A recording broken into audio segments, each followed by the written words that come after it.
So if you're applying to Harvard Business School or the Stanford GSB and you're currently in private equity, the chances are you are not alone. If you look around the office, you probably can see some other people, some of your peers who are also applying to business school. And then you start thinking about the firm next door, upstairs, in the building down the street. You can start multiplying how many private equity applicants there are in this whole process. If you are applying from this pool, that's the first thing to realize, is that it's very, very competitive, and the schools are going to see a lot of top-notch applicants from firms like yours. So how do you stand out? How do you actually get in if you are applying from private equity? And there are a few things to keep in mind. Number one, there are certain things that are table stakes. And really, the table stakes are your grades, your GPA, and your test score. And before you start saying, well, but if I don't have a great GPA, can I still get in? If I don't have a test score that's stellar, can I still get in?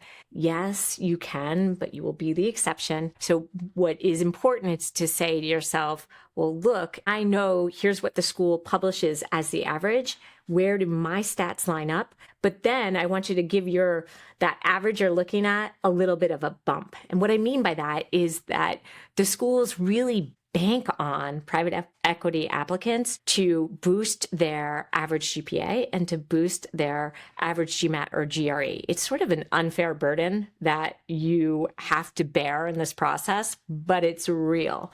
So if GSB, it'll be interesting to see when the schools release the averages based on the new GMAT. But if we even think about the old GMAT, if you will, the GSB had an average of about 730, a little bit higher, depending on the poll, and HBS pretty similar to that. So if you have a GMAT of 730, you're at the average, right? True, but that average for private equity applicants is going to be a little bit higher. So I want you to even think 740 or 750.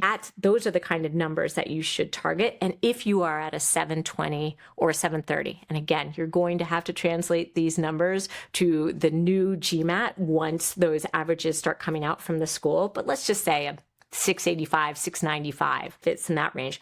I want you to take the test again, or at least be honest with yourself that your score is coming in a little shy of the average, and that's going to put you at a disadvantage. Really, a top GPA and a top score is table stakes in this process. What's also essential if you're applying from private equity is you want to show the schools, especially Harvard and GSB, that you go above and beyond. Everyone's going to have a deal. Everyone's going to have a deal where they stepped up and did something. And it's great, and I encourage you to do that. But just know that doing your job well is insufficient. Look for ways to push the envelope. Look for ways to really take on discrete projects, own them, drive them to conclusion, and drive them to results. In your portfolio companies, again, everybody will be working with portfolio companies, but seek ways to really deepen your partnership with the leadership team of the portcos and to establish your lane of impact at those firms, because all of these things are going to show the schools that you have table stakes, you have that GPA and GMAT, but you've also got the leadership, the team skills, the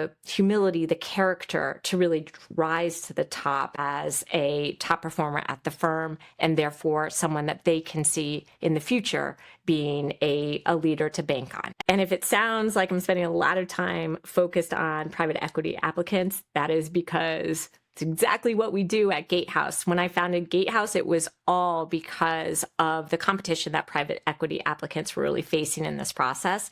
So if you'd like some real customized advice about how you can sharpen your own candidacy and then actually execute on your application, reach out to Gatehouse. We are happy to help.